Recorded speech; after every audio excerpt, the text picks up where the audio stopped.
श्री शिव पुराण उमा संहिता अध्याय 13 से 16। वेद और पुराणों के सब अध्याय तथा विविध प्रकार के दान की महिमा, नरकों का वर्णन तथा उसमें गिरने वाले पापों का दिग्दर्शन, पापों के लिए सर्वोत्तम प्रायश्चित, शिव स्मरण तथा ज्ञान के महत्व का प्रतिपादन।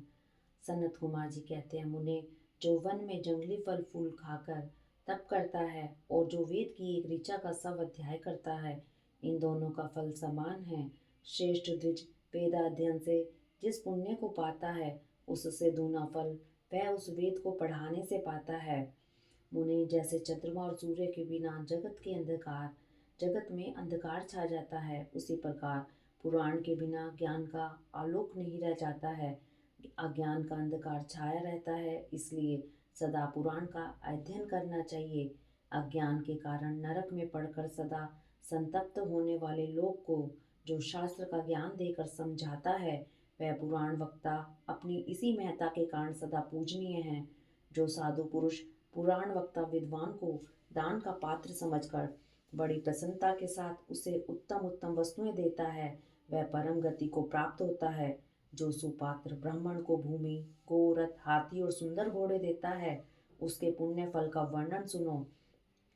वह इस जन्म में और परलोक में भी संपूर्ण अक्षय मनोरथों को पा लेता है तथा अश्वमेध यज्ञ के फल का भी भागी होता है। मुनीश्वर, जो पुरुष भगवान शिव की कथा सुनता है, वह कर्मों के विशाल वन को जलाकर संसार से तर जाता है। जो 2 घड़ी, 1 घड़ी अथवा 1 क्षण भी भक्ति भाव से भगवान शिव की कथा सुनते हैं, उनकी कभी दुर्गति नहीं होती। मनुष्य मुने, संपूर्ण दानों तथा संपूर्ण जगहों में जो पुण्य होता है, वही फल शिव पुराण सुनने से अविचल रूप में प्राप्त होता है। व्यास जी, विशेषतः कलयुग में पुराण श्रवण के सिवा मनुष्यों के लिए दूसरा कोई श्रेष्ठ धर्म नहीं है। वही उनके लिए मोक्ष एवं ध्यान रूपी फल देने वाला बताया गया है। शिव पुराण का श्रवण और शिव नाम का कीर्तन मनुष्यों के लिए कल्प वृक्ष का रमणीय फल है, इसमें संशय नहीं है।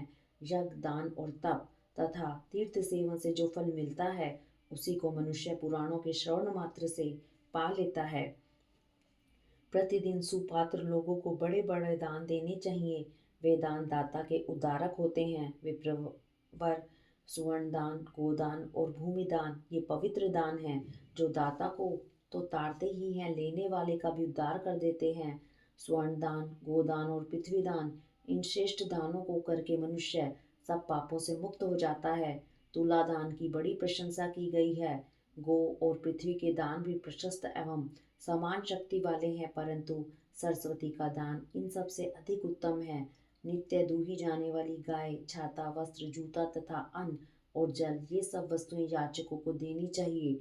ब्राह्मणों को तथा अपीड़ित याचकों को जो संकल्प पूर्वक धन आदि वस्तुओं का दान किया जाता है, उससे दाता मनस्वी होता है। लोक में जो जो अत्यंत अभिष्ट और प्रिय है, वह यदि घर में हो तो उसे अक्षय बनाने की इच्छा वाले पुरुष को, गुणवान पुरुष को दान करना चाहिए। तुला पुरुष का दान सब दानों में उत्तम है। जो अपने लिए कल्याण चाहे, उसे तराजू पर बैठना और अपने शरीर से तोली गई वस्तु का दान करना चाहिए। दिन में, रात में, दोनों संध्याओं के समय, दोपहर में, आधी रात के समय तथा भूत, वर्तमान और भविष्य, 3 कालों में मन, वाणी और शरीर द्वारा किए गए सारे पापों को तुला पुरुष का दान दूर कर देता है। इसके बाद ब्रह्मांड दान का माहात्म्य एवं ब्रह्मांड का वर्णन करके सनत कुमार जी ने कहा, मुनिवरों में श्रेष्ठ व्यास, पाताल लोक से ऊपर जो नरक है, उसका वर्णन मुझसे सुनो। पापी पुरुष उन्हीं में यात्राएं भोगते हैं। रौरव, शूकर, रोध, ताल, विवसन या विषसन, महाज्वाल, तप्त कुंभ, लवण, विलोहित, पीप बहाने वाली वैतरणी, कृमि या कृमिश, कृमि भोजन, कृष्ण, असी पत्र वन, दारुण लाला भक्ष, पुए वह, पाप वहीन ज्वाल, अधशिरा, संदंश, कालसूत्र, तमस, अविची, रोधन, शव भोजन, अप्रतिष्ठ, महारौरव और शालमली इत्यादि बहुत से दुखदायक नरक वहाँ हैं। व्यास जी, उनमें जो पाप कर्म परायण पुरुष पकाए जाते हैं, उनका क्रमशः वर्णन करता हूँ, सावधान होकर सुनो।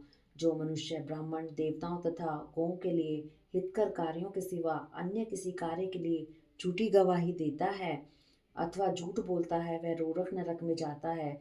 जो भ्रूण गर्भस्थ शिशु की हत्या और सुवर्ण की चोरी करने वाला, गाय को कटघरे में बंद करने वाला, विश्वासघाती, शराबी, ब्रह्म हत्यारा, दूसरों के द्रव्य का अपहरण करने वाला तथा इन सब का संगी है, वह मरने पर तप्त कुंभ नामक नरक में जाता है। गुरु के वध से भी इसी नरक की प्राप्ति होती है।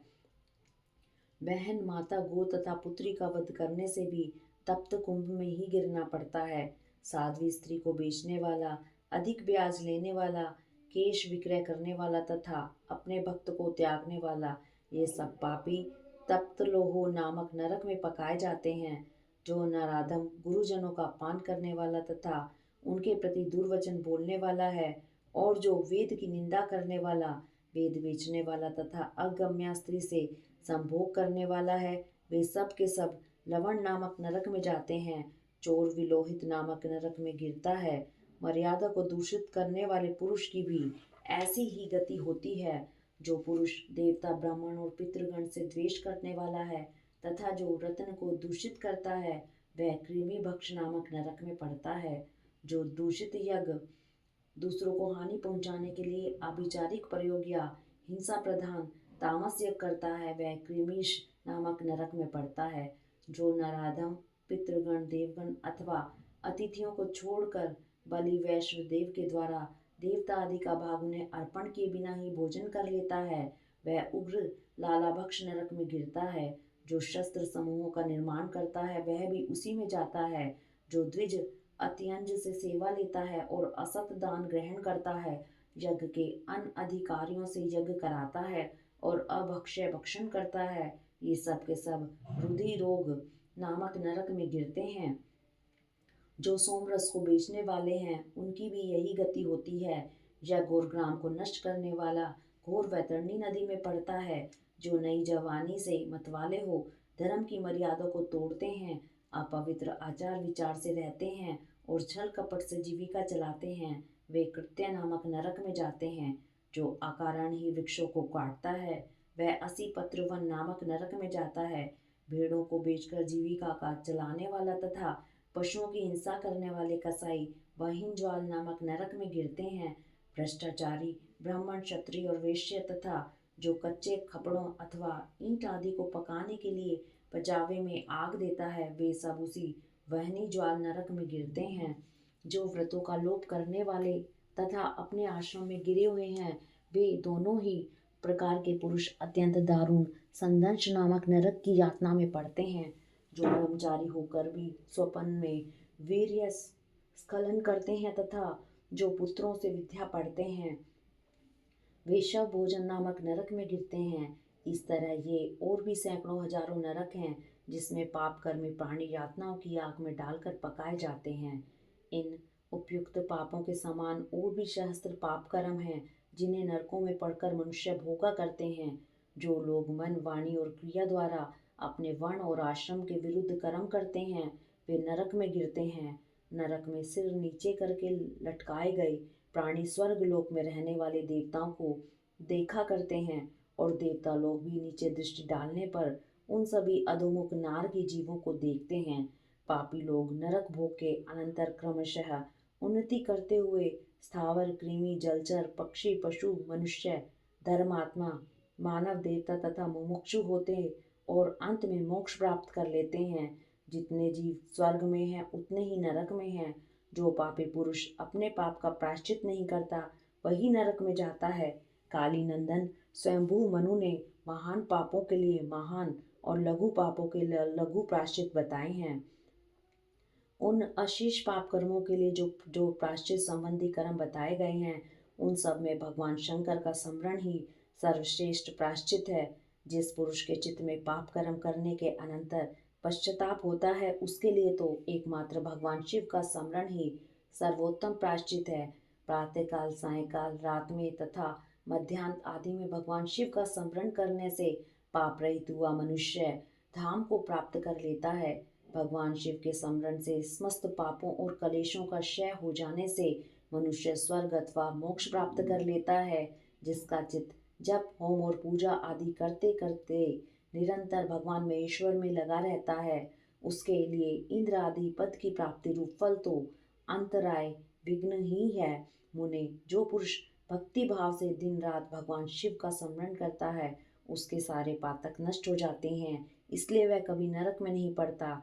नरक और स्वर्ग ये पाप और पुण्य के ही दूसरे नाम हैं। इनमें से एक तो दुख देने वाला है और दूसरा सुख देने वाला। जब एक ही वस्तु कभी प्रीति प्रदान करने वाली होती है और कभी दुख देने वाली बन जाती है, तब वह निश्चय होता है कि कोई भी पदार्थ न तो दुख में है और न सुख में ही है। ये सुख दुख तो मन के ही विकार हैं। ज्ञान ही पर ब्रह्म है और ज्ञान ही तात्विक बोध का कारण है। यह सारा चराचर विश्व ज्ञान में ही है। उस परम विज्ञान से भिन्न दूसरी कोई वस्तु नहीं है। इति श्री अध्याय 13 से 16। हरि ओम तत्सत।